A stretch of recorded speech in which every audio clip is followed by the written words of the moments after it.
สวัสดีครับผมวันนี้วันที่ 25 พฤษภาคม ปี 2568 นะครับเรามา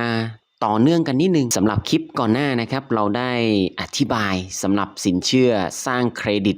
สร้างโอกาสนะครับเพื่อให้เข้าถึงสินเชื่อในระบบนะครับผมก็แน่นอนว่าวงเงินสูงสุดเนี่ย 20,000 บาทวันนี้เราจะมาดูวิธีการกันนิดนึงนะครับว่าถ้าท่านสนใจสำหรับสินเชื่อนะครับสร้างโอกาสสร้างเครดิตนะมีวิธีการดำเนินการนะครับเขาเรียกว่าสมัครผ่านแอปพลิเคชัน MyMo ทำอย่างไรวันนี้นะครับเดี๋ยวเรามาแบ่งปันวิธีการกันนะครับสำหรับเกณฑ์เงื่อนไขนะครับขอยัดเร็วๆนิดนึงนะสำหรับวัตถุประสงค์ก็คือเพื่อใช้เป็นเงินทุนในการประกอบอาชีพหรือว่าเสริมสภาพคล่องในการดำรงชีพนะครับหรือว่าชำระหนี้นะครับนอกระบบนะคุณสมบัตินะครับเป็นผู้ที่ไม่มีประวัติเครดิตทางการเงินหรือไม่เคยใช้บริการสินเชื่อกับสถาบันการเงินอย่างน้อย2ปีแล้วก็เป็นผู้ประกอบการรายย่อยผู้ประกอบอาชีพอิสระผู้มีรายได้ประจำลูกจ้างพ่อค้าแม่ค้าหรือผู้รับจ้างนะครับให้บริการต่างๆที่มีรายได้เป็นผู้มีสัญชาติไทยนะครับมีถิ่นที่อยู่แน่นอนสามารถติดต่อได้ณวันที่ยื่นขอกู้ต้องอายุครบ20 ปีบริบูรณ์ขึ้นไปนะครับแล้วก็ไม่เกิน65 ปีบริบูรณ์ไม่เป็นลูกจ้างพนักงานผู้บริหารหรือกรรมการของธนาคารออมสินนะครับวงเงินกู้ตามที่บอกครับไม่เกิน 20,000 บาทอัตราดอกเบี้ยแบบคงที่ร้อยละ 0.60 ต่อเดือนวงเล็บครับเทียบเท่าอัตราดอกเบี้ยลดต้นลดดอกร้อยละ 12.96 ต่อปีระยะเวลาชำระคืนเงินกู้นะครับ1ปีหรือว่า12 เดือนชำระเป็นงวดรายเดือนแบบวันชนวันเลยปลอดชำระเงินต้น3งวดแรกครับงวดที่1ถึง3ชำระดอกเบี้ยปกติและงวดที่4ถึง12ชำระเงินต้นและก็ดอกเบี้ยนะครับระยะเวลาโครงการครับ3ปีนะก็ตั้งแต่ตอนนี้นะครับจนถึง30ธันวาคมปี2570หรือจนกว่าครบวงเงินของโครงการแต่ละปีนะครับเดี๋ยวเรามาดูรายละเอียดวิธีการสมัครกันนะครับนะว่าท่านจะจองสิทธิ์อย่างไรผ่านแอปพลิเคชัน MyMo สิ่งที่ต้องดำเนินการและก็ต้องเช็คนั่นคือการอัปเดตแอปพลิเคชัน MyMo ให้เป็นเวอร์ชันล่าสุดก่อนนะก่อนที่จะดำเนินการทำรายการนะครับเมื่อเราเปิดแอปพลิเคชัน MyMo มานะครับผมสิ่งที่เราจะเจอเนี่ยนะครับหรือวิธีการลงทะเบียนจองสิทธิ์ครับมันจะมีหน้าที่ปรากฏนะเขาเรียกว่าสินเชื่อเครดิตสร้างโอกาสแบบนี้เลยนะครับผมหรือกดไปในหน้าที่เราจะเข้าสู่การล็อกอินเนี่ยมันก็จะมีหน้าที่ปรากฏลงทะเบียนนะสินเชื่อสร้างเครดิตสร้างโอกาสอยู่เช่นเดียวกันอันนี้ก็สามารถกดคำว่าจองสิทธิ์ตรงนี้ได้นะก็ขึ้นอยู่กับว่าท่านจะเลือกเข้าแบบไหนนะครับเมื่อเราเข้ามานะครับผมมันก็จะมีการจองหรือว่าสมัครสินเชื่อนะครับผมเราก็เข้าไปนะครับก็คือกดสร้างสินเชื่อก็กดนะครับปุ่มที่เรียกว่าสินเชื่อสร้างเครดิตสร้างโอกาสนะครับทีนี้สิ่งที่เราจะต้องกรอกรายละเอียดนะครับผมก็จะมีในเรื่องของเกี่ยวกับวงเงินที่ต้องการนะครับต้องบอกว่าวงเงินที่ต้องการเนี่ยนะครับท่านสามารถดำเนินการกรอกได้แต่ว่าสูงสุดที่เขากำหนดไว้เนี่ยก็คือ 20,000 บาทนะครับวัตถุประสงค์เนี่ยเขามีให้เลือกนะว่าท่านต้องการเอาไปทำอะไรนะครับดังตัวอย่างนี้เนี่ยเขาเลือกเป็นเพื่อเป็นเงินทุนประกอบอาชีพนะครับประเภทธุรกิจนะครับผมก็เลือกได้ว่าจะดำเนินการแบบไหนนะเราก็ใส่นะครับผมอันนี้เป็นตัวอย่างนะเลือกเป็นค้าขายรายได้รวมต่อเดือนของเราประมาณเท่าไหร่ค่าใช้จ่ายนะครับรวมต่อเดือนประมาณแบบไหนภาระหนี้นะครับผ่อนชำระต่อเดือนนะเท่าไหร่อย่างไรอันเนี้ยสามารถเลือกแล้วก็ใส่ข้อมูลตรงนี้ได้นะครับทีนี้ในเรื่องของการกรอกเนี่ยมันก็มีเยอะอยู่นะครับผมไม่ว่าจะเป็นในเรื่องของประเภทที่พักอาศัยของท่านเป็นแบบไหนสถานที่อยู่อาศัยนะครับเป็นอย่างไรระยะเวลานะครับพักอาศัยที่ประเภทอาศัยนั้นเนี่ยจำนวนเท่าไหร่อย่างไรนะครับจำนวนบุตรมีไหมระดับการศึกษาอย่างไรนะครับพอกรอกเสร็จปุ๊บเนี่ยนะเราก็มีปุ่มด้านล่างซึ่งมันเขียนคำว่าถัดไปอันนี้ก็กดเลยครับปุ่มถัดไปนะครับเมื่อกดปุ่มถัดไปนะก็จะมาปรากฏนะครับในเรื่องของรายละเอียดสินเชื่อก็คือคุณสมบัติของผู้กู้นะครับอันนี้ก็เป็นรายละเอียดที่เคยอ่านไปนะวัตถุประสงค์เงื่อนไขต่างๆเนี่ยนะครับก็อ่านให้เรียบร้อยนะครับเมื่อเสร็จปุ๊บด้านล่างนะครับผมเขาก็บอกว่าเน้นย้ำนะข้อความตัวดำตัวหนาเลยรู้ก่อนกู้นะครับกู้เท่าที่จำเป็นและชำระคืนไหวอันนี้สำคัญ อันนี้สำคัญนะครับเขาจะแจกแจงรายละเอียดนะครับว่าวงเงิน 20,000เนี่ยนะถ้าท่านเลือกนะครับแม็กซิมัมเลยก็คือสูงสุด 20,000 ถูกไหมท่านจะต้องดำเนินการผ่อนรายเดือนที่ว่าเนี่ยนะผ่อนเดือนละเท่าไหร่นะก็มีรายละเอียดอยู่นะอันนี้เช็คนะครับหรือถ้าอยากเช็คดูว่าถ้าต่ำกว่า 20,000นะครับเช่น 10,000นะครับผมผ่อนเท่าไหร่อย่างเงี้ยฮะก็สามารถดูได้ถ้าดูตรงนี้แล้วนะครับดูแล้วว่าเฮ้ยแต่ละเดือนถูกหักไหวสบายท่านก็ดำเนินการกดคำว่าลงทะเบียนจองสิทธิ์ตรงนี้เสียนะครับเมื่อกดปุ่มนะครับเสร็จเรียบร้อยครับก็จะมาปุ่มสินเชื่อสร้างเครดิตสร้างโอกาสเพื่อโอกาสเข้าถึงนะครับสินเชื่อในระบบนะครับเขาก็จะให้ท่านกรอกนะครับหมายเลขบัตรประชาชนที่ลงทะเบียนใช้งาน MyMo นะก็กรอกเลขบัตรประชาชน13หลักของท่านเสียใส่เข้าไปนะครับเมื่อกรอกเสร็จปุ๊บจะมีปุ่มด้านล่างนะครับที่เรียกว่าจองสิทธิ์ตรงนี้นะครับท่านก็ดำเนินการกดปุ่มจองสิทธิ์นะครับผมนะก็กดจองเลยครับเมื่อดำเนินการกดจองสิทธิ์เรียบร้อยนะครับก็จะมีการแสดงผลการจองสิทธิ์นะครับไม่ว่าจะเป็นในเรื่องของรายละเอียดวงเงินต่างๆวัตถุประสงค์นะครับรายได้รวมต่อเดือนต่างๆที่ท่านกรอกตะกี้แหละนะครับผมก็จะมีข้อมูลนะครับสิ่งที่เราจะเห็นก็คือในรูปแบบนะครับข้อมูลที่ท่านกรอกไปถ้ามันไม่ถูกต้องนะก็ดำเนินการตรวจสอบตรวจเช็คดูเสียนะครับในแต่ละช่องให้มันถูกต้องนะครับเสร็จแล้วนะครับผมเขาก็จะให้ท่านกดนะครับว่าคุณเคยลงทะเบียนจองสิทธิ์สมัครสินเชื่อแล้วนะครับ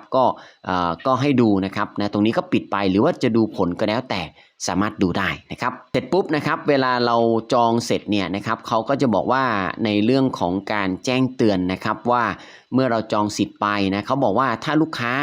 ได้รับข้อความแจ้งสามารถกดเข้ามาสมัครสินเชื่อนะครับวงเล็บยื่นกู้ได้ตามวันเวลาที่กำหนดนะครับอันนี้ก็จะเป็นในเรื่องของการหลังจากที่ดำเนินการกดนะครับเขาเรียกว่าสมัครไปนะยกตัวอย่างเช่นอันนี้ก็คือคุณได้รับสิทธิ์นะครับผมนะที่จะได้รับสินเชื่อนะสร้างเครดิตสร้างโอกาสอันนี้แสดงว่าดำเนินได้แล้วนะครับนี่ในเรื่องของข้อความที่ปรากฏนะครับสามารถสมัครสินเชื่อผ่านเมนูสินเชื่อในหน้าแรกแล้วก็หน้าผลิตภัณฑ์แล้วก็บริการนะครับผมอันนี้เขาก็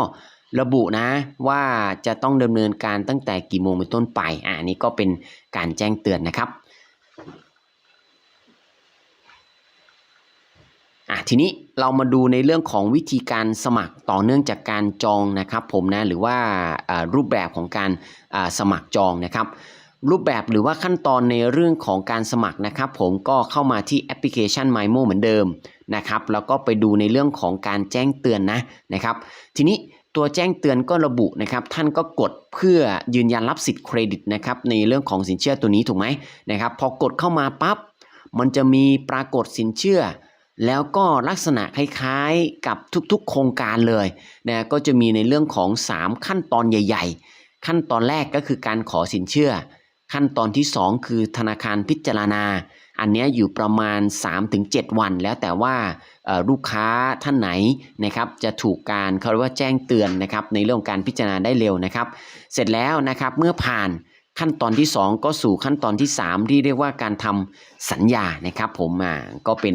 รายละเอียดนะครับด้านล่างนะครับผมเขาจะมีปุ่มนะครับเรียกว่าสมัครนะตรงนี้ก็กดปุ่มสมัครตรงนี้ได้นะครับหลังจากกดปุ่มสมัครนะครับผมนะก็จะมีวิธีการเข้าอีกครั้งหนึ่งนะครับท่านก็สามารถที่จะเข้าตรงที่สินเชื่อตรงหน้าจอหลักนะครับของ MyMo นะครับตรงด้านล่างนะครับมุมซ้ายนะที่เรียกว่าสินเชื่อเมื่อกดสินเชื่อนะครับก็มาได้เหมือนกันก็จะมีผลิตภัณฑ์สินเชื่อข้างล่างสุดก็มีสินเชื่อสร้างเครดิตสร้างโอกาสเช่นเดียวกันนะครับเสร็จแล้วนะครับผมเมื่อเรากดสินเชื่อสร้างเครดิตสร้างโอกาสก็จะมาปุ่มหน้าที่สมัครสินเชื่อเช่นเดียวกันนะครับก็จะมี3ขั้นตอนใหญ่ๆเหมือนกันเลยกับหน้าตะกี้นี้นะครับเสร็จแล้วเราก็กดปุ่มสมัครนะครับเมื่อกดปุ่มสมัครนะครับผมก็จะมาปรากฏนะครับในเรื่องของหลักเกณฑ์เงื่อนไขนะครับอันนี้เขามีระบุอย่างนี้เลยนะอันนี้ดีก็คือว่าถ้าสมมุติว่าวงเงินที่เราเลือก 10,000 บาทใช่ไหมนะครับเขาก็จะมีบอกว่างวดที่เราจะต้องชำระนะครับคือถ้าเป็นงวดที่1ถึงที่3เนี่ยเป็นเขาเรียกว่าดอกอย่างเดียวถูกไหมก็คืองวดละ60 บาทแค่นั้นเองงวดที่4ถึงงวดที่12ครับผม 1,172 บาทอันนี้คือกรณี 10,000 บาทแต่ถ้าท่านเลือกวงเงิน 15,000 บาท นะครับผมในส่วนของงวดที่1ถึง3คือเดือนที่1ถึง3เนี่ยก็90บาทส่วนงวดที่4ถึง12ครับอยู่ที่ 1,757 บาทเท่านั้นเองนะครับส่วน maximum 20,000 บาทนะครับอันนี้ก็จะอยู่งวดละ3งวดแรกอยู่ที่120บาทงวดที่4ถึง12ครับอยู่ที่ 2,343 บาทนะอันนี้คือเป็นในเรื่องของหลักเกณฑ์เงื่อนไขท่านดูตรงนี้ได้อันนี้ดีนะครับอันนี้ดีนะครับเมื่อดำเนินการเสร็จแล้วให้ท่านกดสมัครต่อเลยนะครับมาปรากฏหน้านี้นะครับผมเขาบอกว่ากรุณากรอกเลขหลังบัตรประชาชนตรงนี้ย้ำนิดนึงนะครับเลขหลังบัตรประชาชนเนี่ยจะมี2หลักแรกเป็นภาษาอังกฤษที่เหลือจะเป็นตัวเลขนะอันนี้ดูดีๆนะครับเมื่อเรากรอกใส่เลขหลังบัตรประชาชนของเราเรียบร้อยครับข้างล่างก็จะมีปุ่มถัดไปนะครับเมื่อกดถัดไปนะครับผมก็จะมาสู่ในเรื่องของการตรวจสอบข้อมูลการสมัครนะอันนี้ก็ดูรายละเอียดครับมีชื่อมีนามสกุลนะครับมีวันที่มีที่อยู่นะมีอาชีพที่ท่านกรอกไว้นะครับผมก็กดปุ่มถัดไปนะครับแล้วนะครับก็จะมาปรากฏในเรื่องของกรุณาตรวจสอบและยืนยันข้อมูลท่านหากต้องการเปลี่ยนแปลงข้อมูลอันนี้ก็สามารถเปลี่ยนแปลงได้นะครับหรือถ้าไม่เปลี่ยนแปลงก็กดครับยืนยันข้อมูลถูกต้องนะก็กดปุ่มตรงนี้นะครับเสร็จแล้วมาปรากฏนะครับในเรื่องของรายละเอียดนะครับซึ่งถ้าดูจากตัวอย่างนี้นะครับก็เลือกในเรื่องของวงเงินสูงสุดนะคือ 20,000 บาทตามที่บอกไปครับงวดที่1ถึงที่3จ่ายเท่าไหร่งวดที่4ถึง12จ่ายเท่าไหร่นะก็จะมีรายละเอียดตรงนี้ปรากฏนะครับเสร็จปุ๊บเนี่ยนะครับก็จะมีในเรื่องของเกี่ยวกับการสมัครเงื่อนไขต่างๆก็ดูตรงนี้คุณสมบัตินะครับตรวจสอบจับเช็คนะครับติ๊กถูกด้านล่างข้าพเจ้าได้อ่านและเข้าใจนะครับตรงนี้นะให้มันเป็นเครื่องหมายถูกเสียเสร็จแล้วกดปุ่มเลยครับยอมรับนะครับเมื่อเสร็จแล้วนะครับผมก็จะมีรายละเอียดนะซึ่งเป็นข้อมูลของเรานะครับผมก็ตรวจสอบตรงนี้อีกครั้งหนึ่งนะครับเมื่อถูกต้องกดปุ่มคำว่ายอมรับนะครับก็จะมาปรากฏครับยินยอมให้เปิดเผยข้อมูลเครดิตนะครับผมเราก็กดคำว่ายืนยันนะครับ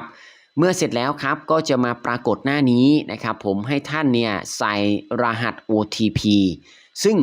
หมายเลขโทรศัพท์มือถือเนี่ยครับจะปรากฏอยู่ท่านก็ไปเอาหมายเลข OTP นะมาดำเนินการกรอกใส่เสียนะครับให้เรียบร้อยซึ่งก็จะมีอยู่ด้วยกัน5หลักนะครับ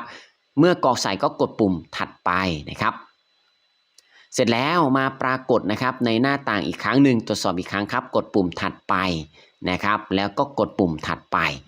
สังเกตครับในเรื่องของกระบวนการที่เราเคยแจ้งไปขั้นต้นว่ามี3กระบวนการขั้นตอนใหญ่ปัจจุบันครับท่านจะมาสู่กระบวนการขั้นตอนที่1เนี่ยเรียบร้อยขั้นตอนที่2เรียบร้อยรอสู่กระบวนการขั้นตอนที่3คือการทำสัญญา